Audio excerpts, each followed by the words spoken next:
welcome to Dear Disciples. My name is Erica Marshall, and I am so thrilled and excited to be along this new journey.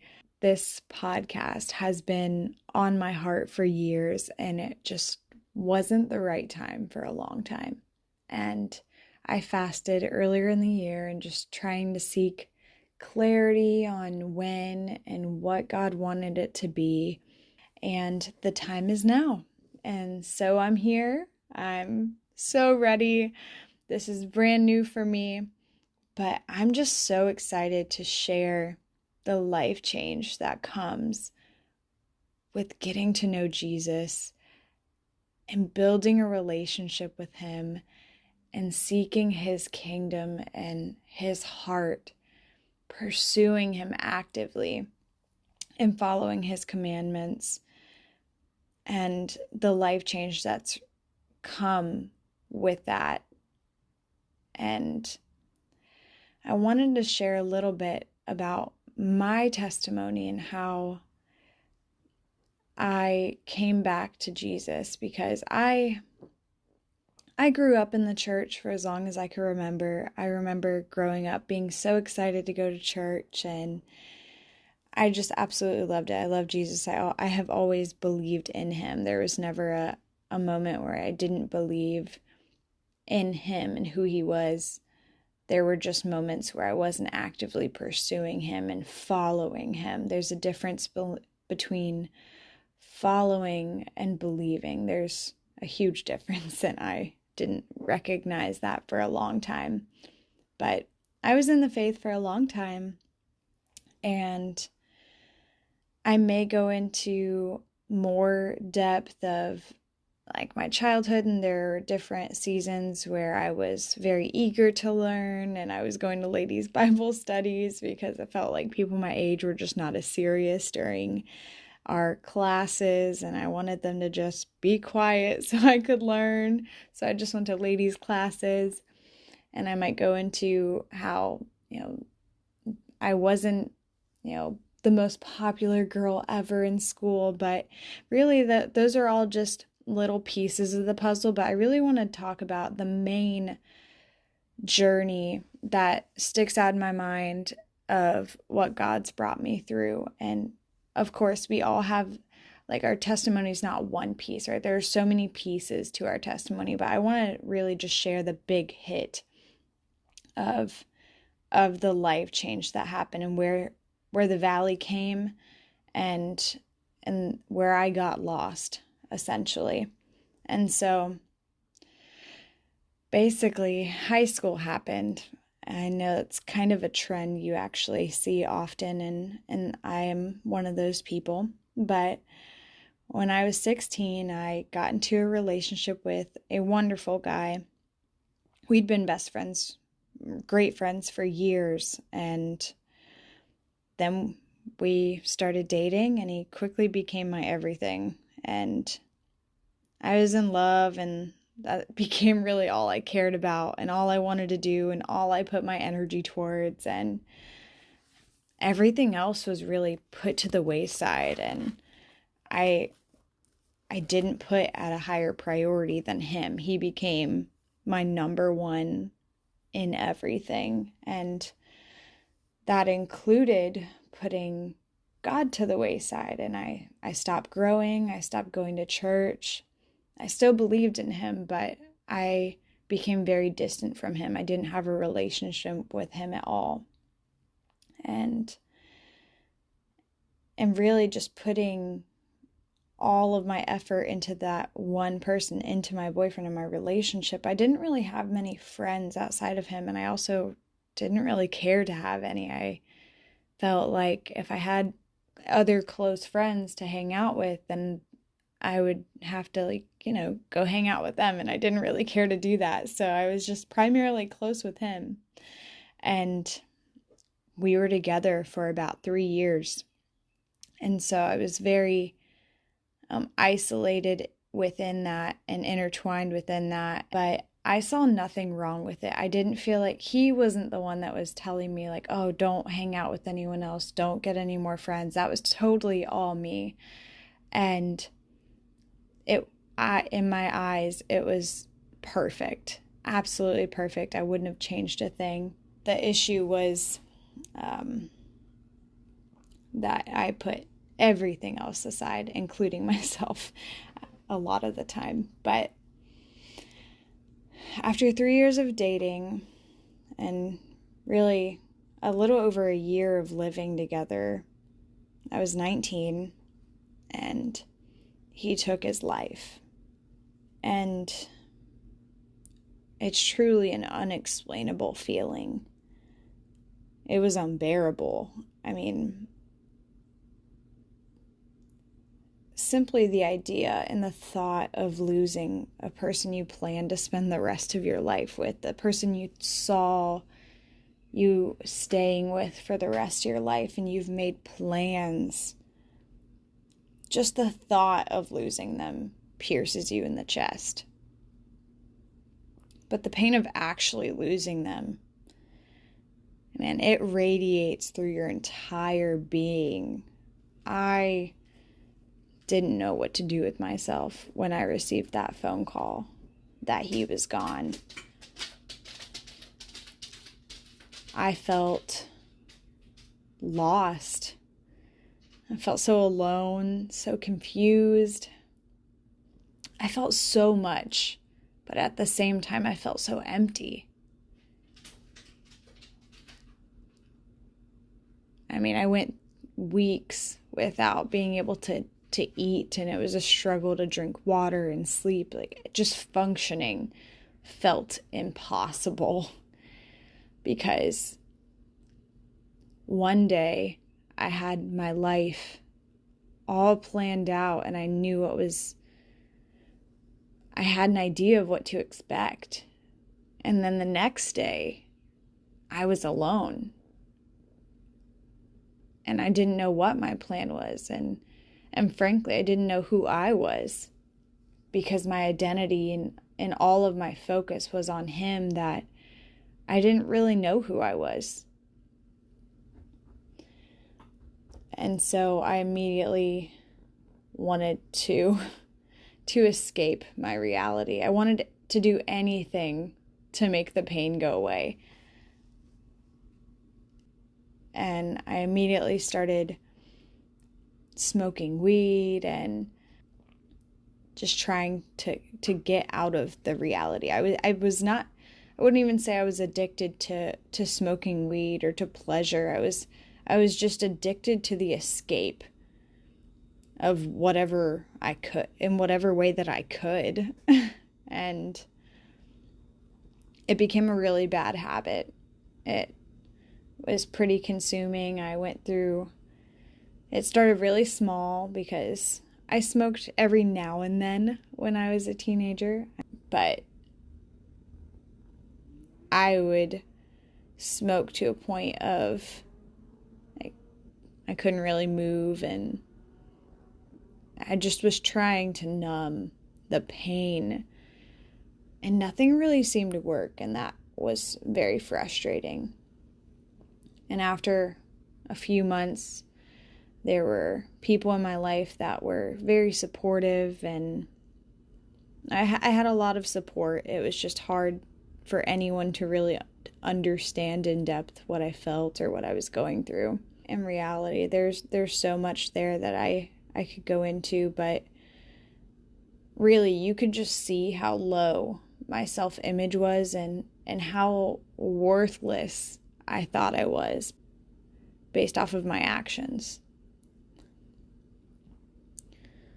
And the fact that nothing really seemed to help the pain was just so frustrating, and it drove me to a point where dying just sounded like the best option. It just sounded like the easy way out and the only thing that would make the pain go away. And I was always so back and forth with it. I wanted to die, I wanted to end my own pain, but I didn't want to cause the people I loved any more pain. Sometimes I didn't think it would affect them, and that was obviously not true. But I was so back and forth, but despite that, I loved thinking about it. I loved just the idolization of suicide and just the idea of taking my life. There were a lot of moments where I couldn't really explain to anybody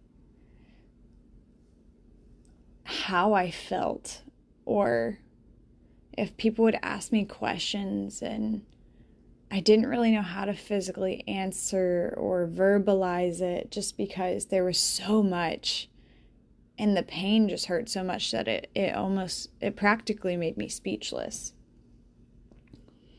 In moments where words just felt impossible and I felt like I physically couldn't speak. In those moments, I truly felt like I could only run to Jesus. And not that other people weren't there, but it was the fact that I didn't have to have the words. I didn't have to explain anything to him for him to understand and for him to feel comforted.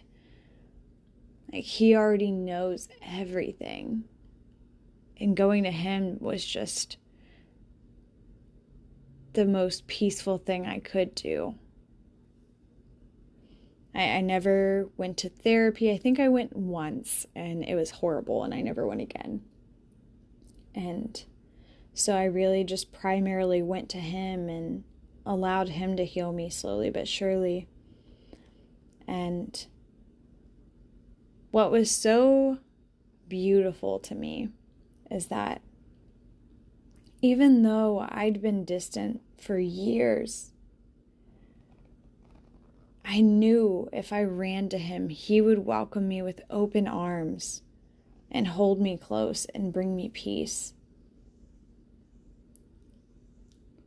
And he knew my heart. He watched me through those years and certain things that had happened and I had gone through and the things that were going on, and he just understood, and I didn't have the energy or the capacity to try to explain it to anyone to make them understand.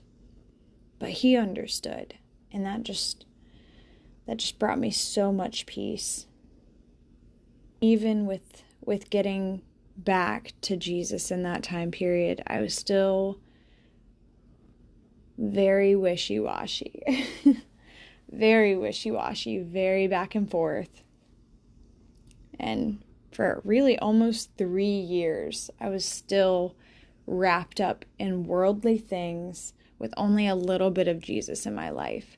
He was there, but I didn't have a relationship with him. I was following him, but only at like my level of commitment, not complete surrender, not laying my life down. It was just at whatever level I decided to, and I just wrestled with it back and forth. I wrestled so much. And I just got to a point where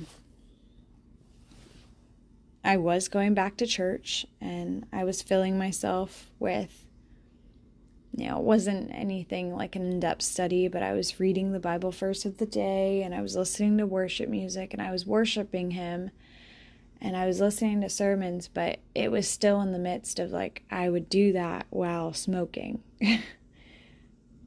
It would be after a night of drinking. It would be after a night of doing things with a guy I shouldn't have. I was still caught up in the world and I was battling between the both, and it got exhausting, and I got to a point where I realized, like, you can't be 1 foot in the world and 1 foot in the Word. I was tired of that. I was tired of going back and forth between both. It just didn't feel right, and I just felt convicted. And I realized that I wanted to make a change, and I loved holding on to control. I loved being in control of my own life because It's comfortable, right? It's comfortable holding on to your own life and calling the shots. And you think it's hard to actually let go. And it is at first, but when you finally do it, you realize how easy it is and how much peace and freedom it brings you. I just realized when I'm in control, things never really turn out that great. And it was time for me to make a decision and to surrender. It was a difficult journey, but once I finally surrendered what I thought was best, God gave me His best. I mean, wrestling for years to lay my life down to a point of exhaustion where I was like, you know what? You take it. I don't want to hold it anymore. I don't want to do it anymore. You know me better than I know me. You know the beginning and the end. So why am I not trusting you? I just honestly felt like stupid. I was like, this is so stupid that I think I know what's best for me. That I'm being half in the world and half with Him when I know how much joy comes with pursuing Him. I just felt so silly. And I read a book, and this just added to the layer of pull on my heart. I read a book called When God Writes Your Love Story. And there's a story in there that talks about your life being a ship. And the captain of the ship has access to every room on the ship. And just imagine each room is a different area of your life.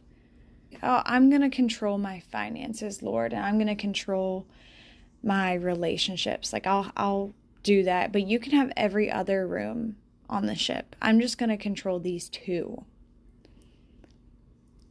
That doesn't make Him captain.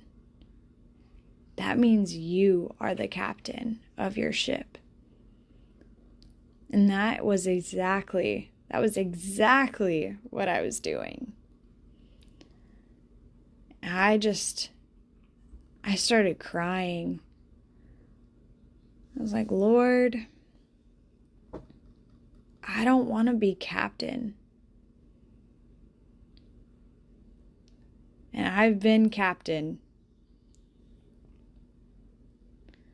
And I completely surrendered what I wanted, what I desired, what I thought I needed, and just said, you know what? Here you go. You take it. I completely surrendered my control. And in that moment, my life just changed exponentially. And again, I thought it would be so difficult. I mean, I wrestled back and forth for so long. And then it was so easy and so freeing giving up that control and giving it to Him. He knows me better than I know myself.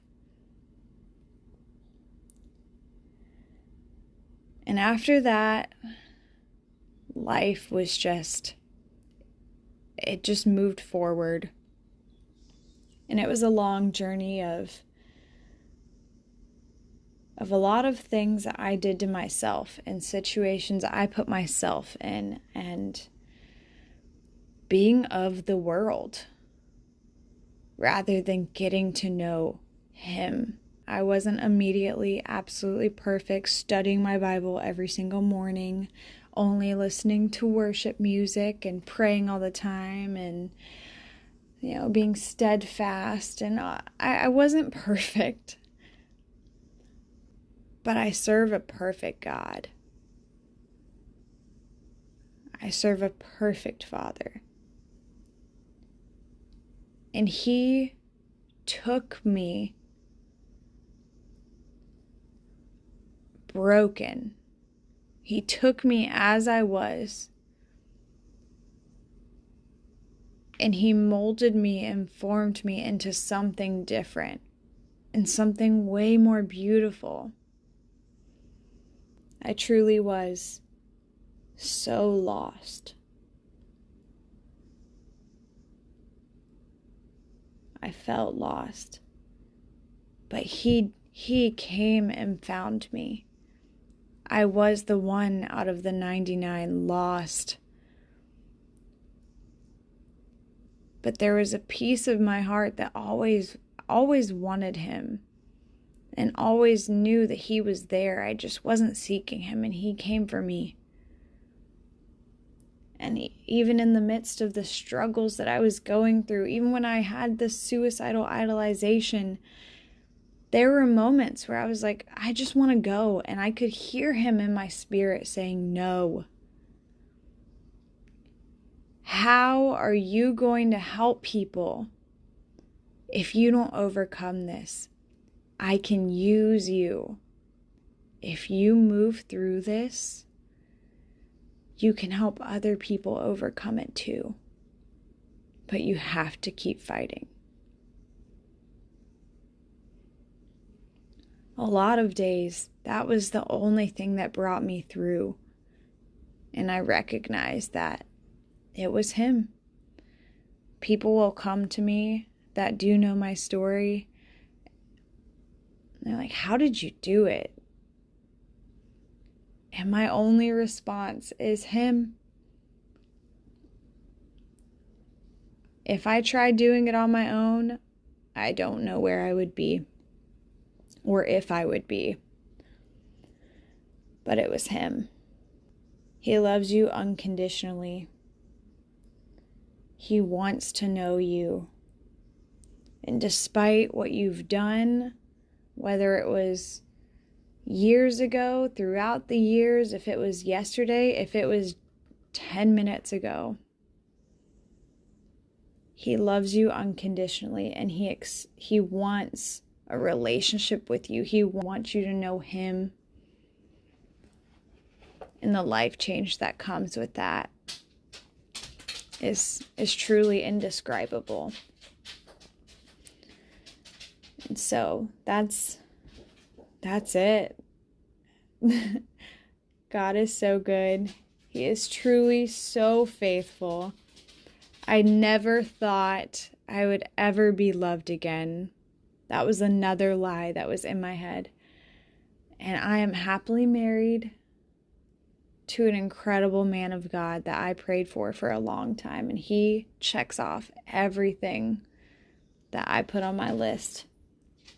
And I might go into that in the future. But, I mean, in every possible way. I'm going to go so much into how faithful he's been in so many different areas of my life. But I really just want to share the journey of being a believer to becoming a follower and to becoming a disciple for him, to pursuing his heart, to building a relationship with him, to seeking first the kingdom. The life change that comes from not just believing, but knowing God, fearing God, and pursuing God.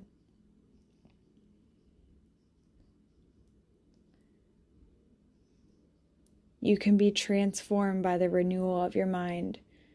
And I'm a living, breathing testimony that that is true. So I'm excited to share the different changes in my heart and my mind as I've continued to pursue him and get to know, and I've gotten to know his word, just the things that I've learned along that time period. And just the lens that life is now. I mean, it went from black and white to technicolor because that's how we were meant to live. And that truly comes with him. I hope you have an incredible day, and thank you for joining me today.